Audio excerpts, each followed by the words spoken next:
50 साल पहले कांग्रेस ने संविधान और लोकतंत्र का जो मजाक उड़ाया था, बनाया था, आज पीएम मोदी ने उसका चैप्टर फिर से खोला तो कांग्रेस तिलमिला गई। कांग्रेस के अध्यक्ष मल्लिकार्जुन खड़गे इसे ड्रामा बताने लगे।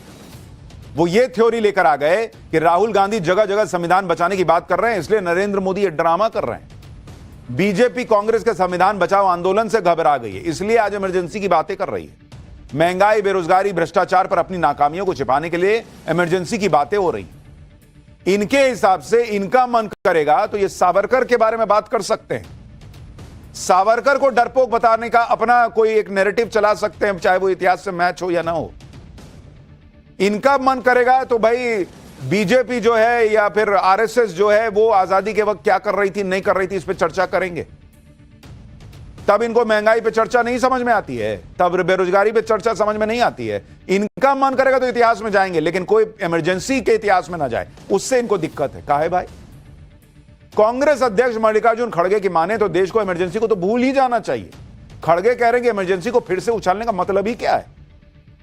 ये इतिहास के पन्ने ढूंढ ढूंढ के लाएं और अपने हिसाब से फाड़ के उसको इधर उधर चिपका के कहानी सुनाएं, वो ठीक है। दूसरा आदमी जो है वो इमरजेंसी भी ना बात करे, उस पर इमरजेंसी की बात ना करे। सुनिए एक बार खड़गे ने क्या कहा, फिर बताऊंगा सोनिया गांधी का नाम लेकर बीजेपी ने कांग्रेस को क्या कह दिया। जो लोग संविधान बचाओ की बात अब कर रहे हैं, इमरजेंसी 50 साल होने के बाद इमरजेंसी का फिर से वो बार बार दोहरा रहे हैं। जो चीज को सभी ने भूल दिया था और ये जो चीज समाप्त हो गई थी, इसको उछालने के लिए वो फिर कोशिश कर रहे हैं। कांग्रेस को इस बात से दिक्कत है कि 50 साल बाद इमरजेंसी को याद ही क्यों किया जा रहा है, जबकि यही कांग्रेस जब कहीं फंसने लगती है तो आजादी की लड़ाई में अपने योगदान को गिनाती है। 1971 की जंग में इंदिरा के साहस की बात इनको याद दिलाने में, इतिहास को याद करने में दिक्कत नहीं है। और इसी बात पर आज बीजेपी ने कांग्रेस के अध्यक्ष को जवाब भी दिया। संबित पात्रा ने पूछ लिया कि सोनिया गांधी और उनके माता पिता का आजादी की लड़ाई में कौन सा योगदान था। सुनिए जरा।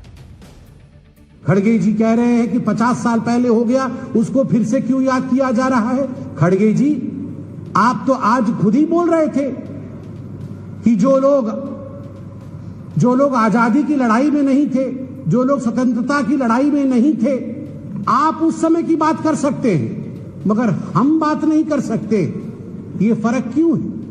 और खड़गे जी, मैं पूछना चाहता हूं, कौन कहता है कि हम आजादी की लड़ाई में लड़ नहीं रहे थे? यहां जितने लोग खड़े हैं, चाहे हम बोलने वाले हों, चाहे कैमरे के पीछे हमारे कैमरेमैन बंधु हों, आप सबके परिवार से हिंदुस्तानी होने के नाते कोई प्रत्यक्ष रूप से या कोई परोक्ष रूप से आजादी के लड़ाई में लड़ रहा था। मगर मैं पूछना चाहता हूं, बताइए, आदरणीय सोनिया गांधी जी का परिवार, उनके माता पिता कहां से लड़ रहे थे आजादी की लड़ाई में?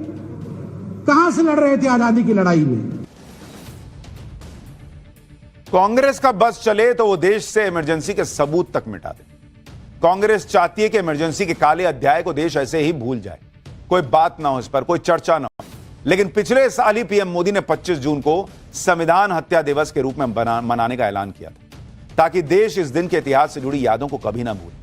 केंद्रीय गृह मंत्री अमित शाह ने भी कहा कि पीएम मोदी यही चाहते हैं कि इमरजेंसी पर बात हो, ताकि लोगों के जहन में यह बात हमेशा रहे कि जब लोकतांत्रिक तरीके से चुनकर कोई व्यक्ति तानाशाह बनता है, तब देश को कैसे दुष्परिणाम भोगने पड़ते हैं और असल तानाशाह होता कैसा है।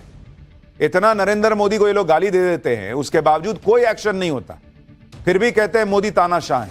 लेकिन असल तानाशाह कैसा होता है, वो इमरजेंसी के दौरान जब देखने को मिला तो उस पर बात नहीं करने देना चाहते। सुनिए अमित शाह को।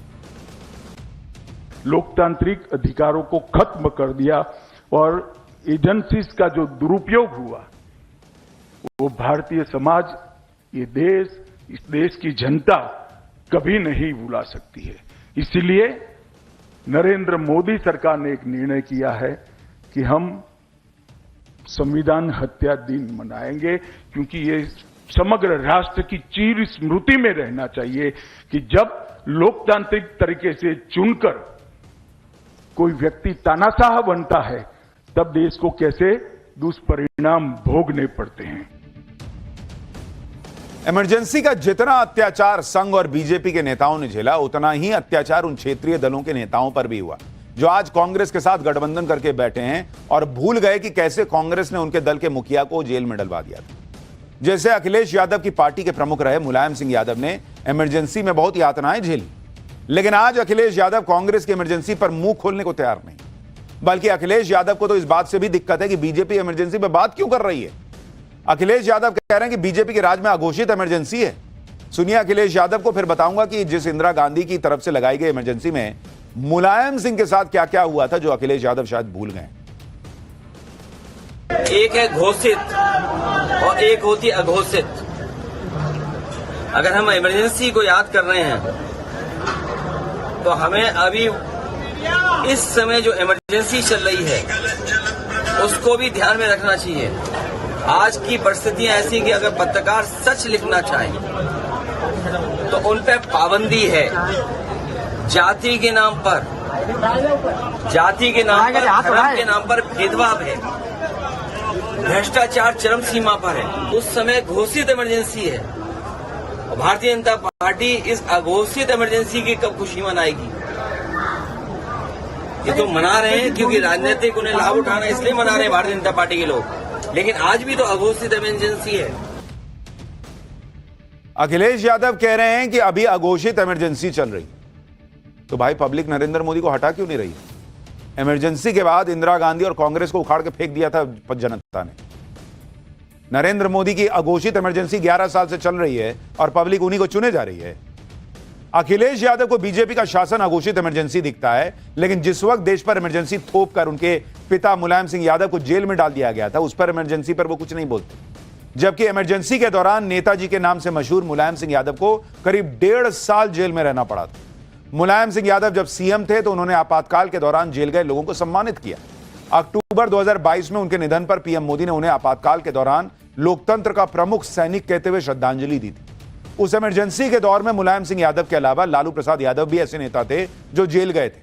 लेकिन आज मोदी विरोध और कांग्रेस के साथ के चक्कर में आरजेडी भी इमरजेंसी पड़ चुका है। आरजेडी नेता मृत्युंजय तिवारी ने तो यहां तक कह दिया कि उस आपातकाल से ज्यादा खतरनाक स्थिति आज है। सपा और आरजेडी ये दोनों पार्टियां आज इंडी गठबंधन में कांग्रेस के साथ हैं। इसलिए इमरजेंसी पर कांग्रेस को कोसने के बजाय दोनों पार्टियां बीजेपी को कोस रही।